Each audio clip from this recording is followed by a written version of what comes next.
পর্যটক কেন্দ্রে ওই মহিলাদেরকে ইফটিজিং করছে, বিপ্লব স্যার আসছে এবং আরো লোকজন আসছে। ওই সেদিনকে ঈদের পর দিন ওই ট্রলার লইয়া এবং লোকজন লইয়া ওই ব্যাপক ভাবে ঘুরছে। পরে স্যারে সেখানে এই ইফটিজিং রোধের জন্য স্যারে সেখানে কোনোভাবেই ইয়ে করতে পারে না। ওই এইটা শূন্য ট্রলার অন্যদিকে ভিড়িয়ে পরে ওই নামিয়ে গেছে। এইভাবে এরপরে মনে করেন স্বামী স্ত্রী ঘুরতে আইয়ে ওই লোকজন দিয়ে আসতে মহিলা করে সরে দিয়া এরপরে ধরিয়া আলাদা আলাদা করিয়া জিজ্ঞেস করে ওই চাঁদাবাজি আদায় করে এই তোমার ডকুমেন্ট দেখো, কাবিন দেখো, ইয়ে দেখো, বিভিন্ন হেনস্থার শিকার এই পর্যটকের কেন্দ্রে।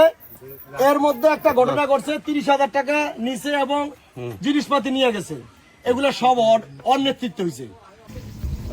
ওই যে ইয়াসিন দালালের ছেলে কি নাম, রাশেদ, এই যে খাদুর কাছে আইসা এই যে মানুষের এই যে পর্যটন আসলে ছেলে মেয়েদেরকে ধরে টাকা টুকা চায়, এটা সম্বন্ধে তুমি কি জানো?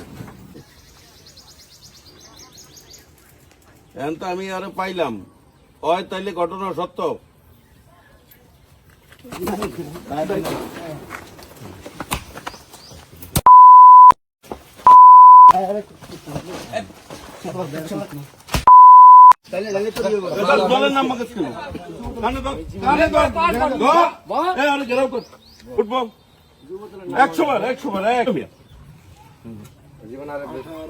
আর জীবনী এলাকায় এনে ঢুকবি আর না 100 যে ভাই 100 ধরবো তো এরপরে জীবন এলাকায় ঢুকবো।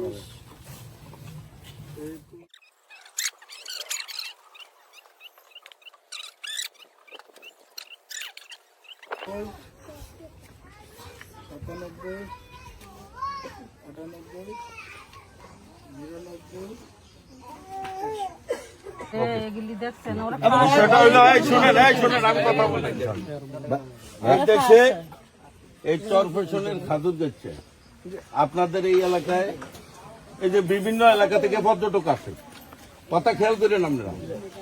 পর্যটক আসলে আপনাকে লাভ হয় না, আপনারা আপনি কথা বলবেন না। একজনের ব্যবসায়ী থাকলে তার বেচা কিনা হয়, একজনের যদি ট্রলার থাকে সেটা চলে। এরপর আপনার এলাকায় যারা দোকানদারি করে তাদের বেচা কিনা হয়। পর্যটক আসলে কি লাভ হয় না, না হয়? এটা বলেন। লাভ হয়? সবাই বলেন। যদি লাভ হয়, আর যদি এরকম সন্ত্রাসী কার্যকলাপ করে, কোন সন্ত্রাসী যদি একটা মেয়ে ছেলে ঘুরতে আসে, স্বামী স্ত্রী ঘুরতে আসতে পারে, আসে না? আচ্ছা, এখানে যদি ওই মেয়েকে আটকানো হয়, ছেলেকে আটকানো হয়, তাহলে কি আর আসবে? কেউ আসবে? তো আপনাদেরও তো দায়িত্ব আছে নাকি? আমরা কি ওই চরপেশন থেকে আইসা নাইলে আজকে ধরলাম এই সন্ত্রাসীদের? আমরা কি সবসময় পারুন? এই এলাকার স্বার্থে এই যে মানুষ ঘুরতে আইলে যদি আপনাদের লাভ হয়, তাহলে আপনাদের কি দায়িত্ব নাই? দায়িত্ব আছে। এরপর যদি এরকম কেউ সন্ত্রাসী কার্যকলাপ করে, আপনারা কি বানতে পারবেন না? পারবেন সবাই? হাত উঠছেন থেকে কারা পারবেন? ভয় পান? কি ভয় পান? আচ্ছা, যদি এরপরে এই খাদুর গাছায় কেউ যদি আইসা এই ধরনের মেয়েদেরকে ইফটিজিং করে অথবা পর্যটকদেরকে বাধা প্রদান করে, চাঁদা দাবি করে, তাহলে এদেরকে বেঁধে রাখবেন, বেঁধে আমাকে খবর দিবেন, ঠিক আছে? নুর ইসলাম নয়নের এলাকায় সে নির্বাচনের আগে বলছে না যে জুলুমবাজ, চাঁদাবাজ, দখলবাজ, সন্ত্রাসী এই চরপেশনে হতে দিবে না, সে বলছিল।